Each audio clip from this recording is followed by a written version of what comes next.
Welcome to Conference Connections, where we discuss the latest K-20 trends with thought leaders across the industry.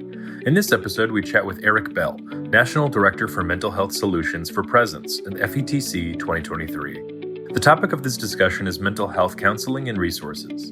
Enjoy Conference Connections, powered by edCircuit. Well, I'm Eric Bell. I'm the National Director for Mental Health Solutions for Presence. Presence, formerly known as Presence Learning, we recently rebranded to Presence. We've been around for 14 years. We are the leading provider of online therapy, focused on mental health counseling, behavior interventions, as well as some related services in special education, speech pathology, occupational therapy, and additional psych ed assessments as well. Wonderful. So why now? Why focusing on school psychology? You know, we've always focused on school psychology in a sense in the special education realm, because our school psychologists were providing the initial and the reevaluations for special education. So what we've realized is that, you know, based on this mental health crisis that we're in, we have the experience, we have the resources, and we have the bandwidth to utilize those experts in the gen ed space. So, and I mean, the reality is that it's sad, but that there's such a gap, right, in terms of the need and the supply of school psychologists. So we have a network of over 2,000 providers in our network, and the majority of them are school psychologists. Oh, fantastic. So we want to be able to utilize those resources and help as many students as possible. So the 3,000 to 1 ratio for guidance counselor student, you've realized was a problem. That's a little problem. Just a little bit. Just a little bit. You know, in addition to that, we also have licensed professional counselors that are also in our network. In addition to that, we have licensed clinical social workers. Wonderful. Too. So we're trying to just help as many students as possible with the resources that we already have. Trying to run the gamut of things. So what resources do you have to help the schools today? Well, again, in terms of for mental health counseling, school psychologists, social workers, licensed professional counselors. Okay. So that's in the gen ed space. And then for the special education space, we have school, we've got, what am I trying to say? We have speech pathologists, occupational therapists, and then the school psychs are also doing the psych ed assessments. Gotcha. Okay. So when students are contacted through you, is there a specific platform they use? Is it general Zoom sessions? How does that work? Absolutely. So we actually have our own proprietary platform. It's called Kanga. So our proprietary platform, it's HIPAA and FERPA compliant. Wonderful. So it's protected, it's safe. And so as the school district is the one that partners with us. Okay. And so they are the ones that give us the referrals for the students. So the individual student isn't contacting us directly because it's not a just-in-time type of service. So it's all generated and directed from the school district, because what we are is an extension of the school district. Okay. Right? We're not trying to, replace anybody. Yep. We are here to support. So they're using our platform. It's web-based, 100% web-based. The clinician has their own unique URL. So the student would then put that URL in the browser. The provider admits them into our specific room, and then the therapy session starts. Wonderful. Yeah. Interested in sharing your voice with the K-20 and EdTech community? edCircuit empowers thought leaders across education to share their voices with their audience. Visit edcircuit.com to learn more. What is the feedback loop like to the school overall from the sessions?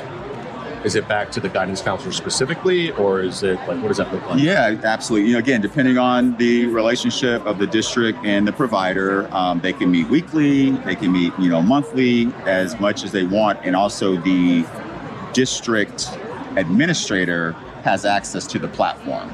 So they can go in and look at the notes that the provider has entered based on the therapy session. So when you say the notes specifically, how does it work for that student confidentiality thing though? Yeah. The district administrator have access to it. Isn't there some sort of protection with the guidance department? How does that relate? So the guidance department is going to be the point of contact with our person. So of course, based on the confidentiality, can only say certain things, right? And so it's just tell them what they can tell them. If it's an issue of say, suicidal ideation, for example, that needs to be escalated. Okay.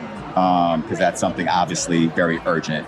But if it's, anxiety, depression, our providers are obviously professional, and so they're going to work through their mechanisms that way. But if it's something that needs to be escalated to the school district level, then that will be done. So, okay. Yeah. Wonderful. So outside of the personnel resources, how do schools find out about your organization that's out there today? Yeah, so we're here today at FETC, and it's actually our first time exhibiting at FETC. The majority of all of our conferences up to this point have been special education conferences. Okay. And so like all the cases, all the SPED directors, et cetera, they know us and they know us well. We obviously aren't known in the general education space, hence we're here now. We have a great technology in Kanga, so we want to definitely demonstrate that. So, website, presencelearning.com, go in there, click on consultation, and we'll be contacted by a sales representative. Great.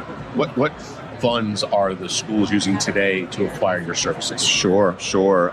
Any and all funds, ARP funds, ESSER funds, title funds, wherever they can grab the funds from whatever resources that they have, but we can use it all. Wonderful. And can you share an amazing success story that your organization has had with the school district so far? Yeah, I can tell you there's been many. Great. There's been many. One I'm excited about, it's a new partnership with Clark County Schools in Athens, Georgia. And that's been through the school counseling and the positive behavior and intervention supports department. And that's actually kicking off this semester. Okay. And super excited. About 50 students at a time can receive counseling services from us. Cool. And they can roll in and roll out every month. Okay. So that means let's say 50 in January, 50 in maybe February, 50 in March, et cetera, kind of on a rolling basis. Right. And so we're super excited about helping those. Wonderful. That's exciting. Yeah. Awesome. Well, thank you for taking the time. I appreciate it. Nice to meet you. Good to meet you as well. This episode of Conference Connections was powered by edCircuit. edCircuit's mission is to share guidance and expertise in facilitating the appropriate use of digital technology in education. Through our weekly articles, podcasts, and video series, we give a voice to members of the K-20 and EdTech communities. To learn more about our mission and various content, visit edcircuit.com and subscribe to be up to date on the latest thought leadership in the educational industry. For more information, follow us on Twitter, LinkedIn, Facebook, and YouTube.